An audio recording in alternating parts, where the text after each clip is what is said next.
Good evening, ladies and gentlemen. I have with me here Dr. Dick Hardbody. Dr. Hardbody, I believe that you have lately been teaching. Could you explain to us what exactly have you been teaching? Well, Neil, I'm glad that you asked. Neil. I've been teaching hippos how to rock climb. You've been teaching hippos how to rock climb. Yes, How? Aren't hippos very heavy? they are very good. What happens if they fall off the cliff?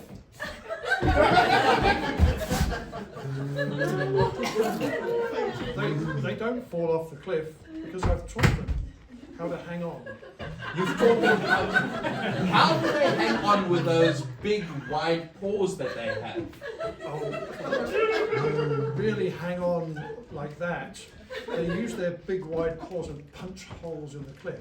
Ah, And then they can stick their paw into the hole and pull themselves up one by one. Bang a hole, stick it in. Bang a hole, stick it in. That's the process. doesn't that leave a lot of holy cliffs? Yes. They can all use more religion, so there's nothing wrong with a holy cliff. Could you explain to me how you got this idea of making hippos rock climb? I went to Africa once and I saw the hippos wallowing around in the mud.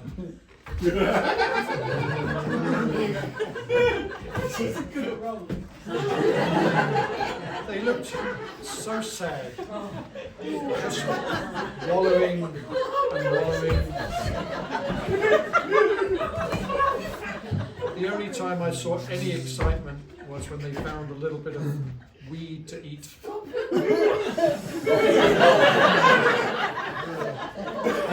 Weeds. Were the weeds very high? The weeds were very low. The hippos had to dunk their head in the water to get the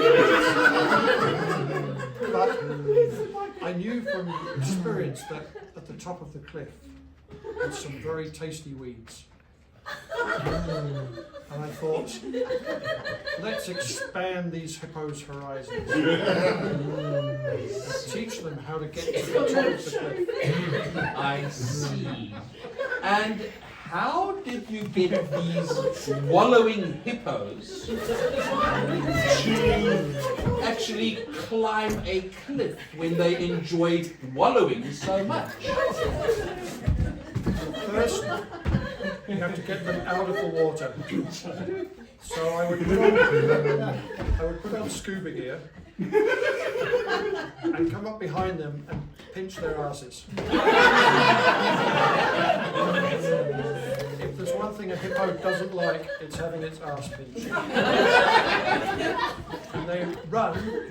Hippos can run fast. They can run even faster than that. They'll be right out of the water. And then, when they're at the bottom of the cliff, you pinch their ass again. I see. Now, first couple of times they make it about 2 feet off the ground. And then they fall backwards.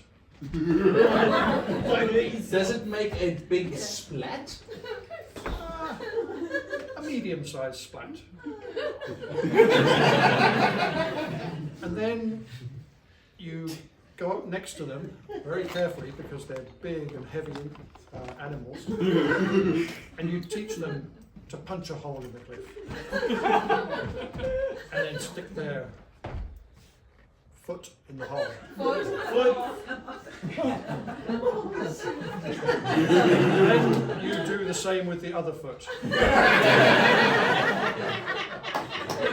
And little by little, you can train them to scale the cliff. But when you see the excitement in their eyes when they reach the top of the cliff and they taste that weed. It's mind-blowing. Have you ever had a hippo cliff dive off the cliff and splash into a pond? Yes, that's the standard way to get back into the water. Sometimes they want to stay at the top of the cliff and eat more of the weed, but you just creep up behind them, pinch their ass, and they will leap off the top of the cliff. They land in the water with a huge splash. And do they then wallow? They wallow. They have the happiest wallow they've ever had. In fact, they wallow for quite a long time. Even longer than that.